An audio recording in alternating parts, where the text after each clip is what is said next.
He once called me the love of his life, until his new assistant batted her lashes and he started defending her every mistake. I left quietly, built an empire of my own, and watched as she fell from his arms to the pavement below, taking his legacy with her. Now when he tries to come back, I don't even turn my head.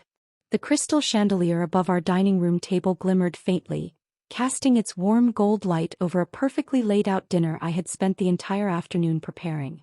Roast duck with crispy skin, seasoned greens, steamed fish with ginger and scallions, all plated on porcelain from Jingdezhen, dishes we'd bought together in Shanghai years ago when Daniel and I still laughed over every little thing. But that night his laughter was gone. Daniel sat at the head of the table, suit jacket slung over the chair, sleeves rolled halfway up. His phone lay face up beside his plate, screen lighting up every few minutes. Each time it buzzed, his eyes flicked down and the corner of his mouth lifted slightly, not enough for a smile, but enough for me to know it wasn't work that was making him react. I cut a piece of duck for him. "It's getting cold," I said lightly, pushing the plate a little closer. He murmured, not looking up. His thumbs tapped rapidly against the screen. A tiny bubble with Maya Clark flashed briefly before he tilted the phone away from my view. I knew the name. Everyone at Reed Enterprises did. The new personal assistant. 23, fresh out of some community college, no experience in corporate life. The sort of person HR would normally never even interview. But Daniel had insisted, calling it a fresh change. He claimed she'd only handle personal errands, scheduling doctor's appointments, booking flights, ordering meals when meetings ran long. At first I hadn't cared. I had my own work, my own social obligations, my own world. I had been taught since childhood that a wife in our circle was there to complement her husband, not police him. But even so, I wasn't oblivious. You don't grow up the only daughter of the Zhou family without learning how to read a room, or a marriage. "Is it your assistant?" I asked finally, my tone as even as I could manage. Daniel looked up slowly as if deciding whether to answer. "She needs me to confirm tomorrow's schedule." "It's already 9:30, I said. "Tomorrow's plan should have been set hours ago. What kind of assistant leaves things until this late?" His brow furrowed instantly, the way it always did when he thought I was being unreasonable. "Maya is usually very responsible. Maybe something happened today. Don't be so hard on her." I took a sip of soup to keep from saying something I'd regret. "She's been here what? 2 weeks. 3, he corrected. And in those 3 weeks she's ruined a suit worth more than her salary, ordered spicy noodles for a board lunch and made you miss 2 flights. Daniel's lips tightened. "She just started the job. It's normal to make mistakes at the beginning. Give her some time. Not everyone can be like you, capable of everything and perfect with people." That last line landed like a slap I didn't see coming. It wasn't a compliment. It was an accusation. My hands stilled on my utensils. In 20 years of knowing Daniel, from awkward teenagers at family galas to 2 years of marriage, he had never spoken to me in that tone. I set my chopsticks down quietly. I didn't realize competence was a flaw. His phone lit up again. This time he didn't even try to hide it. The screen read, "Baby Maya." The pink heart emoji beside her name glowed almost mockingly in the warm dining room light. We both saw it. And for a moment, there was no sound except the soft hum of the air conditioning. Daniel's hand shot out to cover the screen as if it were something indecent. He declined the call, exhaling sharply. "It's not what you think." "What do I think?" I asked, my voice steady. "That your new assistant uses pet names and heart emojis for her boss? That you save her number like that?" His gaze hardened. "You're making something out of nothing. She's young. That's how they text these days." I didn't answer. Instead, I leaned back in my chair, studying him. The Daniel I knew, the man who once picked fish bones from my food without me asking, who stayed up late to help me prepare a speech for my board presentation, would never have tolerated such unprofessionalism. He had been a perfectionist in every aspect of his life, especially at work. And yet here he was, defending someone whose incompetence was not only obvious but costly. It wasn't the mistakes that worried me. It was his reaction to them. The first time I saw Maya in person was at the Reed Enterprises lobby. I had stopped by unannounced to bring Daniel lunch, an old habit of mine when I knew he was buried in meetings. She was leaning against the marble reception desk, laughing into her phone. Her skirt was too short for an office setting, her blouse half unbuttoned, and she wore shoes that clicked too loudly against the polished floor. When she saw me, her expression flickered, surprise, then calculation, before settling into a bright, slightly nervous smile. "Mrs. Reed," she said, holding out a hand. "I've heard so much about you." "I wish I could say the same," I replied evenly, shaking her hand briefly. She didn't even have a notebook with her. No files, no tablet, nothing that suggested she was here for work. When I asked where Daniel was, she chirped, "Oh, he just stepped into a quick call. He'll be back soon." I nodded, walked past her, and took the elevator up to his office. Inside, I found him at his desk, his phone on speaker as he discussed a marketing deal. He smiled faintly when he saw me and gestured for me to wait. But as I set the lunch on his table, my eyes caught on a sticky note beside his laptop. In handwriting that wasn't his, it read, "Don't forget, spa appointment after work." Smiley face. There was a tiny doodle of a cat in the corner. When I glanced at him, he was still talking business, entirely composed. But something in my chest twisted. The note was personal. Too personal. Over the next month, the distance between us grew in ways that were small but undeniable. He stopped coming home for dinner, claiming late meetings, but never looking me in the eye when he said it. He began wearing cologne I hadn't seen in our bathroom before. His schedule, once shared openly with me, was now guarded like state secrets. Yet he was also strangely defensive whenever Maya came up in conversation. If I mentioned her mistakes, he'd call me too harsh. If I pointed out her lack of qualifications, he'd accuse me of being elitist. The man who once prided himself on surrounding himself with the best talent was suddenly championing mediocrity, as long as it came with a pair of wide, innocent eyes. One evening, during a dinner with some of our closest friends, someone mentioned the new girl at Reed Enterprises. Laughter broke out over the story of the ruined suit and the missed flight. Daniel's jaw tightened and he cut in sharply, "Enough. Maya's learning. She's doing her best." His tone was clipped, almost protective. The table went quiet for a beat before the conversation shifted. But I noticed the glances, curious, assessing, flicking between us. In our world, perception was everything. Marriages like ours were alliances as much as they were personal relationships. We had been the golden couple. The merger of two influential families, young, attractive, competent. People expected stability from us. But behind closed doors, I could feel the foundation starting to crack. It wasn't just about another woman. It was about what she represented. A breach in the image we had so carefully built. A challenge to my role not just as his wife but as his equal. And for the first time, I realized Daniel no longer saw me as his partner. He saw me as an obstacle.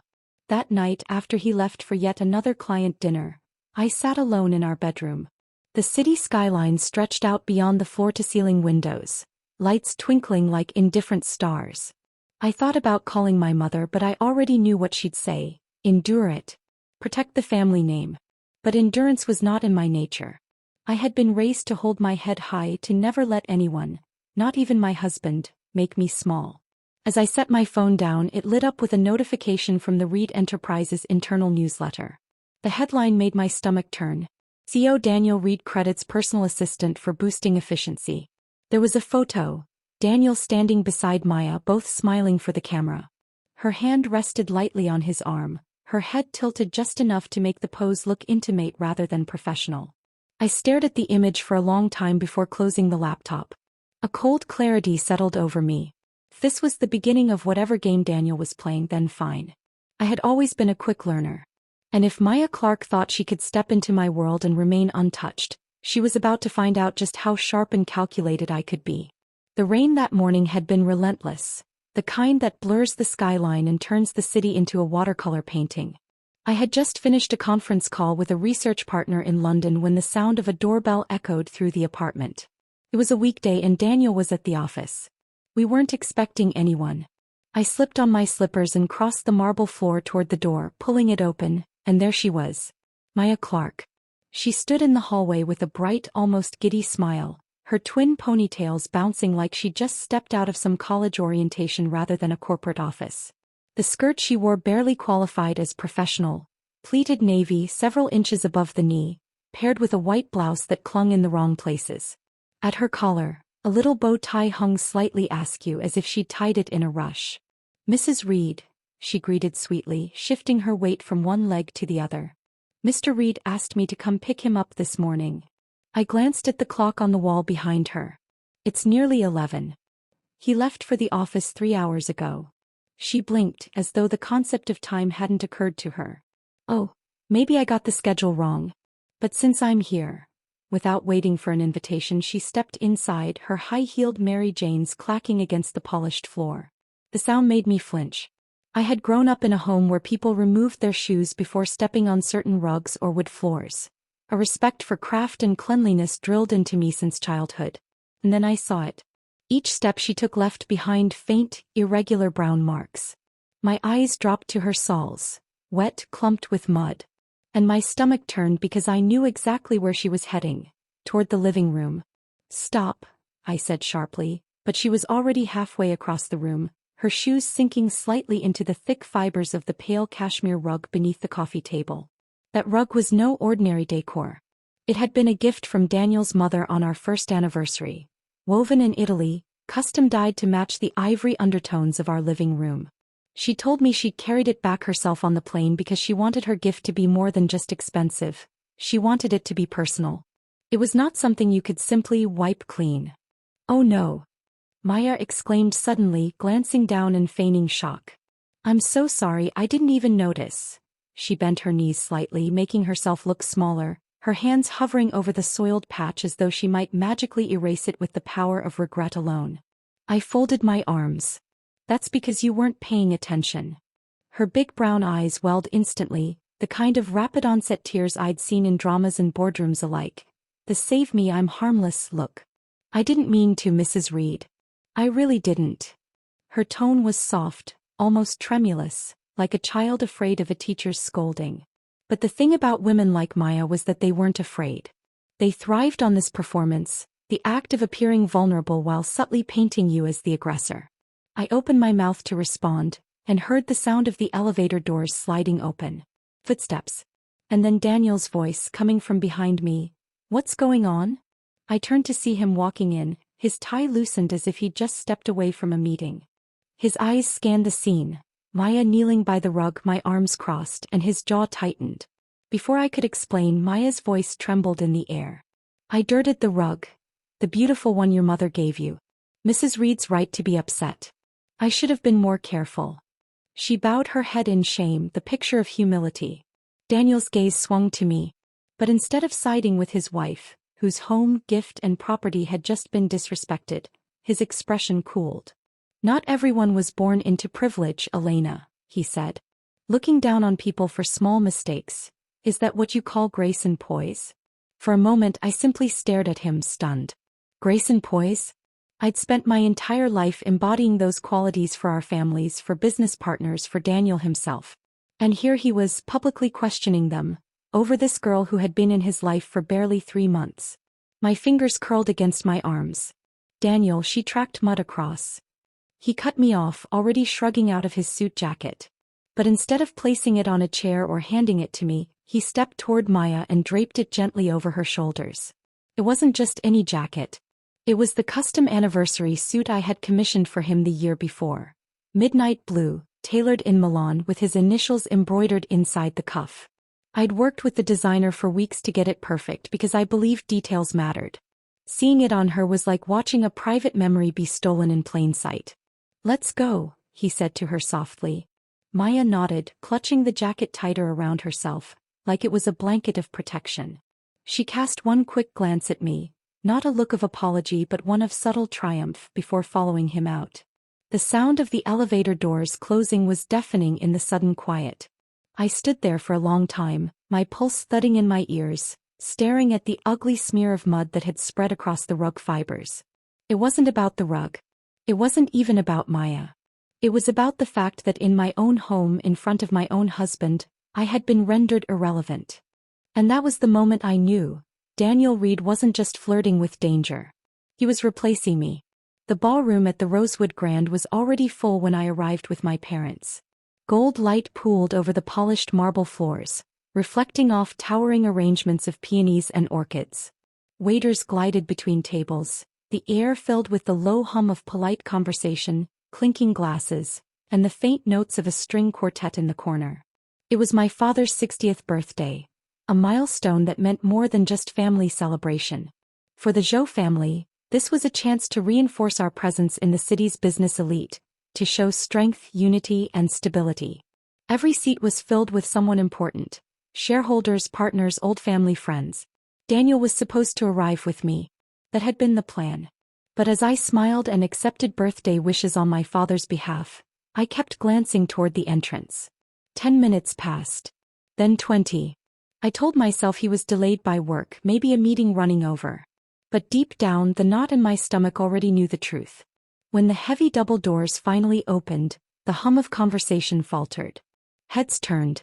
Daniel Reed strode in, perfectly groomed, a faint, smug curve to his lips. And beside him, her arm looped through his like she belonged there, was Maya Clark. They walked down the aisle between tables as though it were a runway. Maya's dress was a champagne silk slip that clung like water to her frame, her hair in loose curls over her shoulders.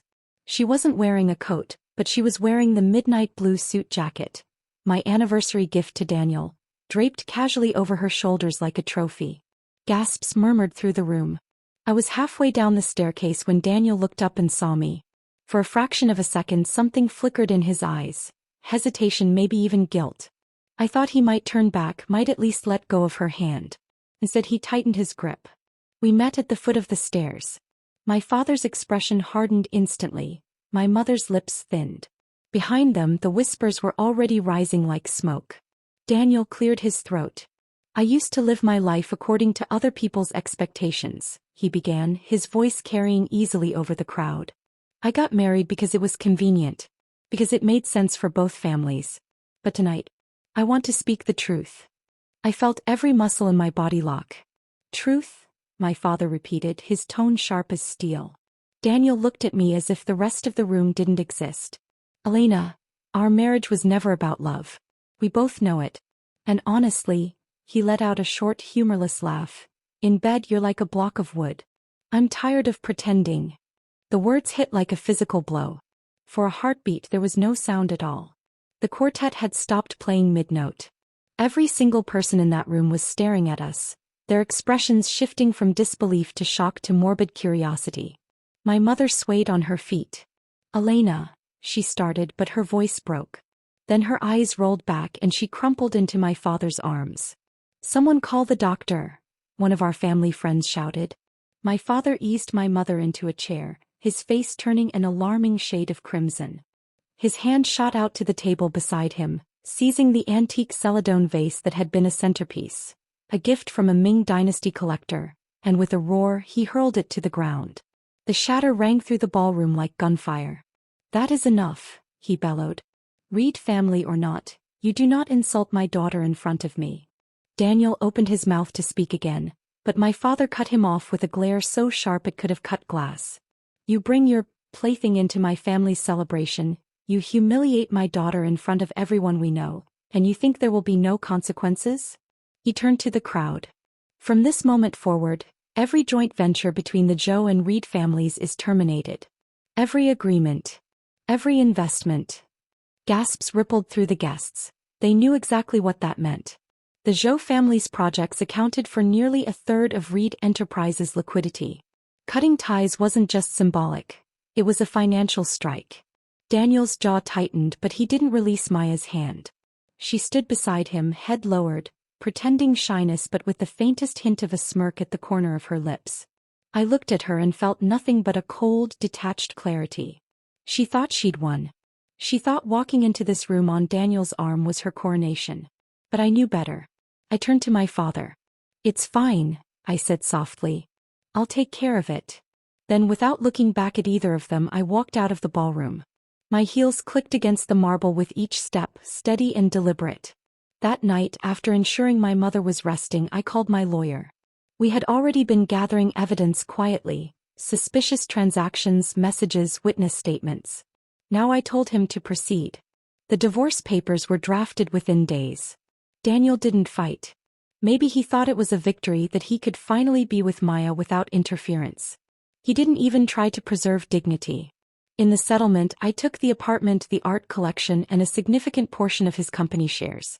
It was all done legally, cleanly. No public drama, no interviews. I didn't need to argue my case in tabloids. I'd let time do that for me. But the memory of that night, the look in his eyes when he said those words, the way the room had watched me break in silence, stayed with me. Not as a wound but as a promise. If he wanted to play this game in public, I would end it in public. And I would make sure that when his downfall came, there would be no mistaking who had engineered it. The first winter I spent abroad was the kind that seeped into your bones.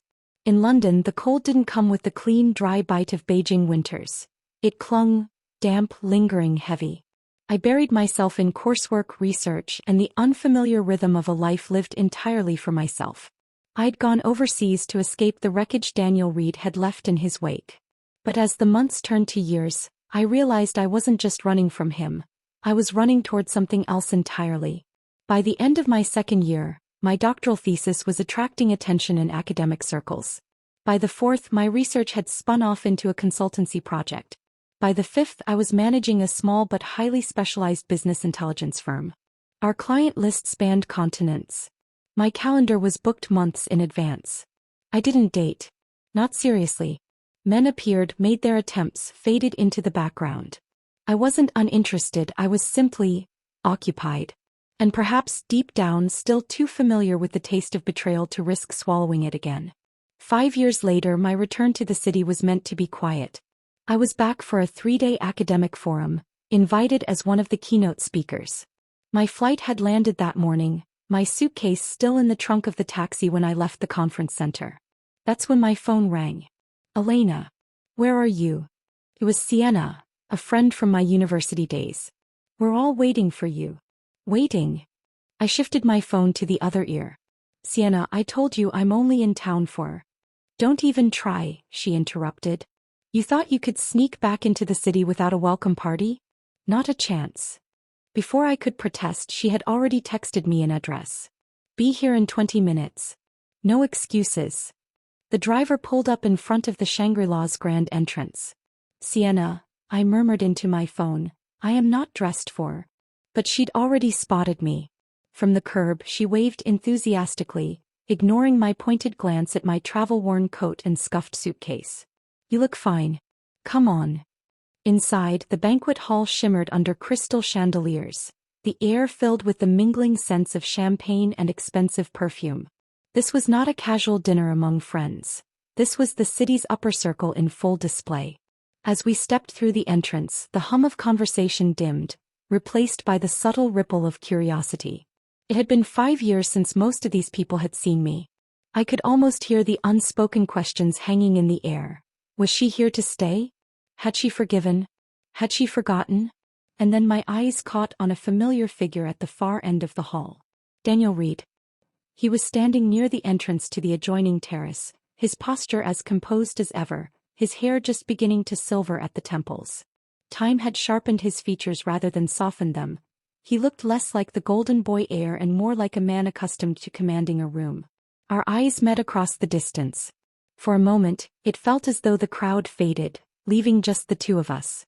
Then someone nudged me from behind, propelling me forward. "Elena Jo," a voice announced cheerfully, "back from conquering the world." Laughter and clinking glasses followed. But Daniel's gaze never left mine. He stepped forward, stopping just close enough that I could catch the faint trace of his cologne, the same brand he'd worn when we were married. "Elena," he said, his tone low but clear enough for those nearby to hear, "all these years I've owed you an apology. Now that you're back, maybe we can turn the page on the past." He held out his hand. "I'm truly sorry. I hope you can forgive me."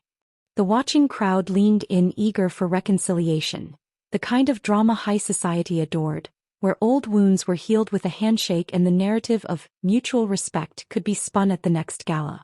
I smiled. Not warmly but politely. And then I let the smile sharpen. "Mr. Reed," I said just loud enough for the circle around us to hear, "I'm not very good at social games. But I do know one thing. Making your pregnant wife stand outside in this weather while you network inside? That doesn't seem particularly gracious." A ripple went through the onlookers. Daniel's expression didn't falter, but I saw the flicker in his eyes, the momentary flash of irritation. The commotion at the entrance drew our attention. There she was. Maya Clark, unmistakable even in the crowd, heavily pregnant and waving as she made her way toward us. She was draped in glittering jewelry, the kind of pieces you wear to be noticed, paired with a designer dress so tight it looked like it had been sewn onto her. "Danny, why didn't you wait for me?" she called out in a girlish tone that felt jarring in this setting. Gasps and side glances followed her progress across the hall. The reckless sway of her steps made me wince, not for her but for the child she carried. She didn't steady herself even as her heels slipped slightly on the polished floor. Daniel stepped back almost imperceptibly as she reached him. "Why are you here?" he asked under his breath, though not quietly enough to escape the ears of those nearest. Her smile faltered as she took in the scene, me standing beside him, the semicircle of curious faces. Her expression collapsed, hostility flashing through her eyes as they locked on mine. It was almost laughable. Logic dictated she should hate no one more than Daniel for how he had already begun to distance himself. And yet her glare was reserved entirely for me. I met her gaze with the same cool detachment I'd perfected over the years abroad, the look that said, "You are neither my rival nor my equal." Around us, the hum of conversation was starting to pick back up, the gossip engine already whirring. I knew what they were thinking. Elena Jo returned from overseas, standing in the same room as Daniel Reed and his soon-to-be mother of a child. Was this the beginning of some reconciliation arc, or the spark of something far more deliciously scandalous? For me it was neither. I had crossed oceans, built something entirely my own, and shed the last vestiges of the woman who had once stood by Daniel's side, smiling for the cameras while her dignity was being chipped away. This moment, the awkward triangle we formed at the entrance of the banquet, was not the climax of my story. It was merely a passing scene. The gossip found me before I even sought it out. In this city, whispers travel faster than light, and no matter how far you've distanced yourself from certain people, their names have a way of finding you again. Daniel Reed's name, for example, was one I thought I'd managed to scrub from my life, until it started turning up in conversation at luncheons, on social feeds, and in the sotto voce exchanges between people who thought I wasn't listening. "Did you hear what Grace Reed dug up?" a woman at the next table whispered over her cappuccino one afternoon. "About the lingerie photos," her friend murmured back. I didn't have to eavesdrop hard. The details spilled as if scripted. Grace Reed, Daniel's mother, had apparently reached her breaking point soon after my departure from the country. She tolerated the humiliation of our very public divorce, tolerated the whispers about Daniel's great romance with Maya, but she had drawn the line at marriage.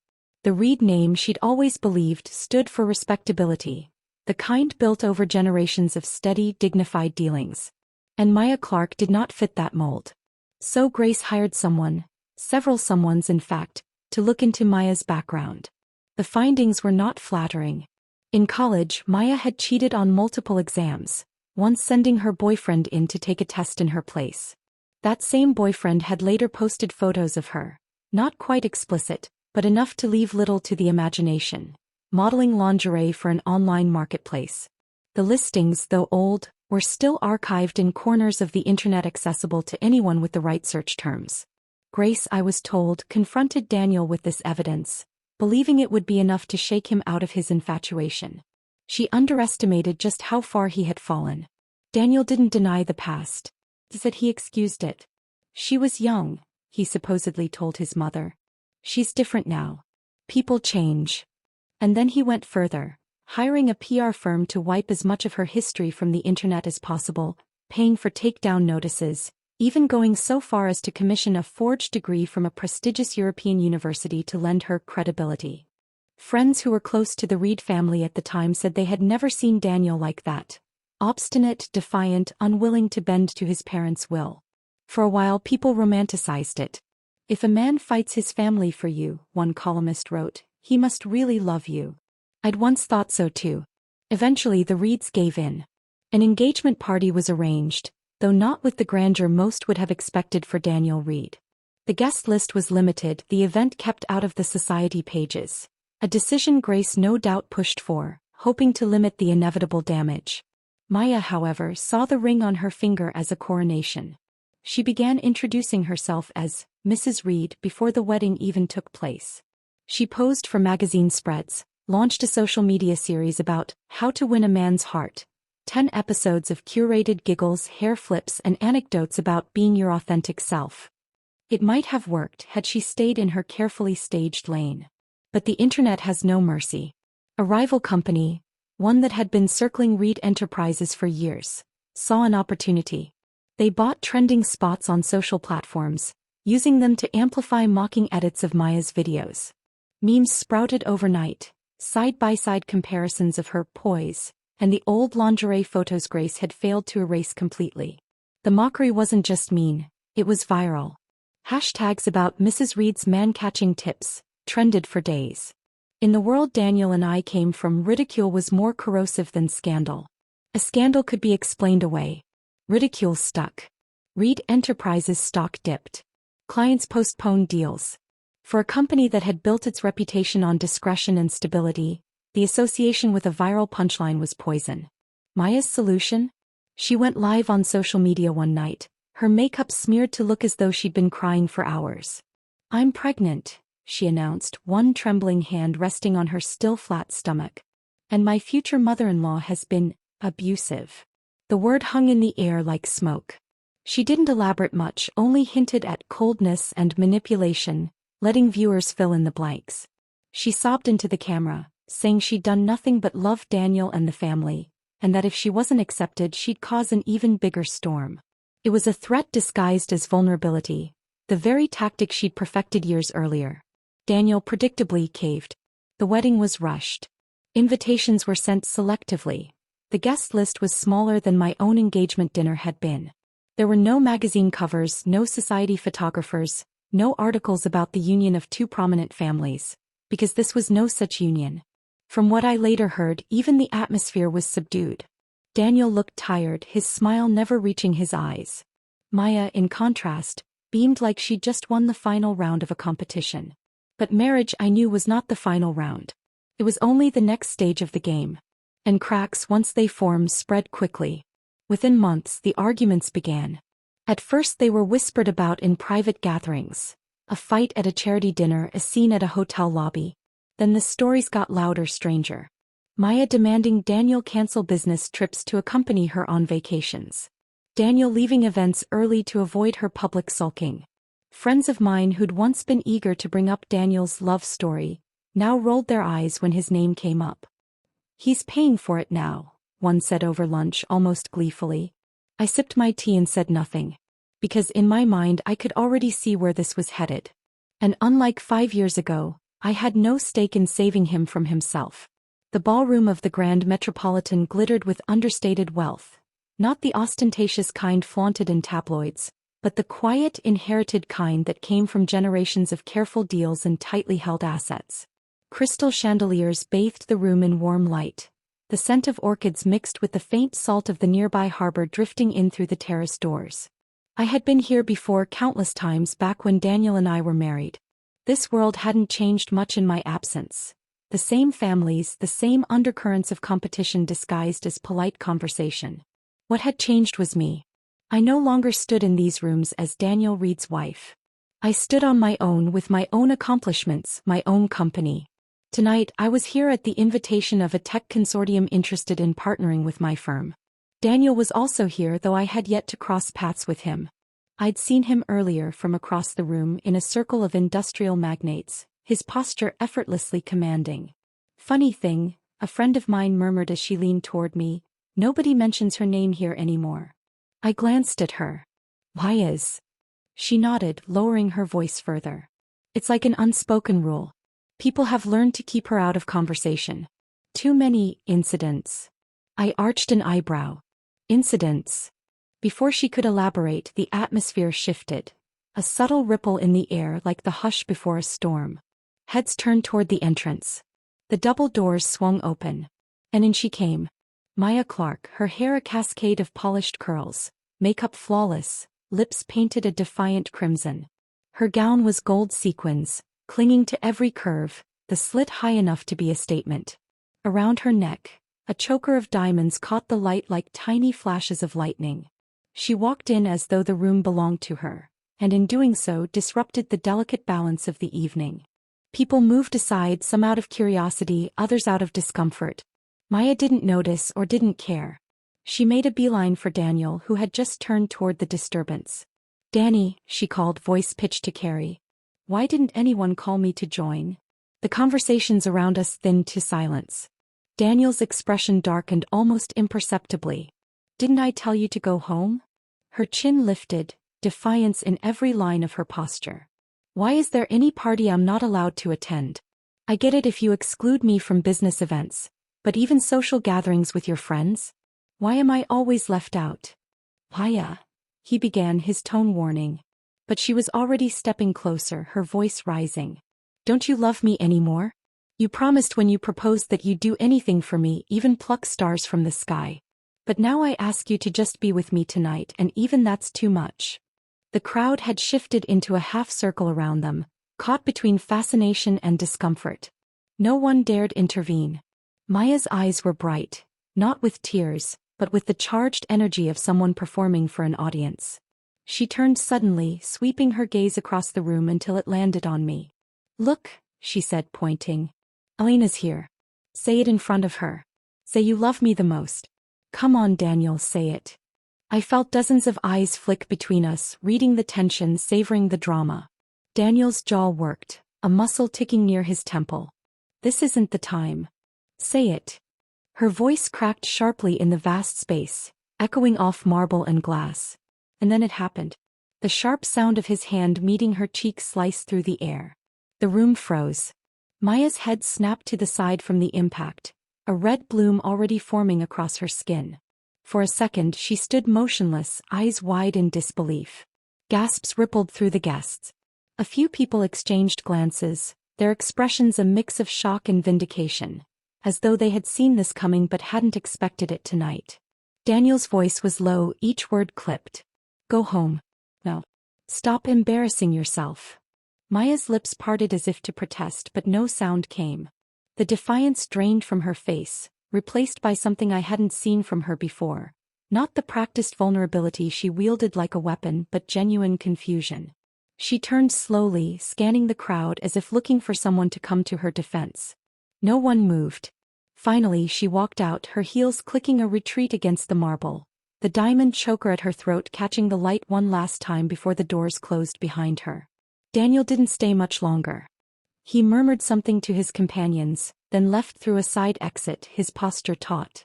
I remained where I was, glass of champagne in hand, my face a mask of polite neutrality. Inside, a strange, almost detached thought crossed my mind. I've stood where she stands now. I had been the woman he defended, the one he shielded against criticism, even when the evidence was plain. I had been the one he thought he would fight the world for. And just like Maya, I had learned that Daniel's devotion had an expiration date. He didn't fall out of love, he fell out of admiration. And once that happened, the fall from grace was swift, brutal, and public. The rest of the evening carried on as such events always do. Music resumed, conversations picked up, and the incident was folded neatly into the gossip that would dominate the next week. But as I left the ballroom, stepping into the cool night air, I knew one thing for certain. Maya's story with Daniel was entering its final act. And the curtain was going to fall hard. The Reed estate had been transformed into a stage. The main hall, with its vaulted ceilings and gilded moldings, was draped in white and pale blue, colors meant to symbolize purity, new beginnings. Round tables gleamed under crystal chandeliers, each centerpiece a delicate tower of white roses and baby's breath. It was the 100-day celebration for Daniel and Maya's newborn son, a tradition in certain circles, part cultural ritual, part PR maneuver. For the Reeds, this was supposed to be the event that mended cracks in their public image after the scandal at the Grand Metropolitan. Security was tight. Grace Reed had personally reviewed the guest list, trimming it to those with enough influence to matter and enough discretion to keep their mouths shut. Even so, there were over 100 people in attendance. CEOs, ambassadors, heirs and heiresses of old families. I hadn't been invited, of course. But in a city like ours, information flowed quickly, and I'd heard enough from friends who were there to piece together what happened. The first part of the evening went as planned. Guests sipped champagne and traded pleasantries. The baby was paraded briefly, swaddled in silk, his features fussed over by doting relatives. Maya basked in the attention, resplendent in a cream gown, diamonds glinting at her throat. Daniel stayed close, smiling just enough for the cameras. Then came the moment when the host, a well-known MC in our circles, invited the grandparents to come on stage with the child for formal blessings. That was when things began to unravel. The host called once, twice, a third time. No one appeared. Finally, Grace Reed emerged from the side hallway, her face pale, eyes scanning the room with an urgency that didn't match the carefully choreographed script. "Where's the baby?" she demanded, her voice sharper than anyone had ever heard it in public. She turned toward Daniel. "Didn't I ask you to keep him with you? Where is my grandson?" What followed was chaos. Security moved swiftly to lock down the estate, bolting the main doors and posting guards at every exit. Guests exchanged uneasy glances, some frowning at the inconvenience, others sensing that something more serious was unfolding. Daniel was already speaking into his phone, his voice low and tense, issuing orders to check the security cameras. Minutes later, the music cut off. The massive LED screen behind the stage flickered, then went black. And then the feed appeared. The image was grainy at first, then sharpened. Maya Clarke standing barefoot on the edge of a rooftop. Her gown was gone, replaced by a loose sweater and leggings. Her hair was disheveled, makeup streaked. One arm clutched the baby tightly against her. The other trembled as it gripped the metal railing. Gasps erupted across the hall. "Paya!" Daniel's voice rang out, though she couldn't hear him directly. She could hear him through the security team's feed though, and perhaps that was enough. "Ethan," her voice cracked. "I gave birth to your child. I endured every humiliation for you, and this is what I get? You moved on without even looking back." Daniel's face was a study in panic. "We'll talk about it, just come back inside." But she was already spiraling. "You used to love me like this. You said you liked how clumsy I was, how simple I was. And then you threw me away like trash." The baby whimpered. A collective flinch rippled through the crowd in the hall. Grace Reed had collapsed into a chair, her face ashen. The Reed patriarch barked orders at the security team, demanding they trace the location immediately. Daniel stepped forward until he was almost nose to nose with the screen. "Maya, listen to me.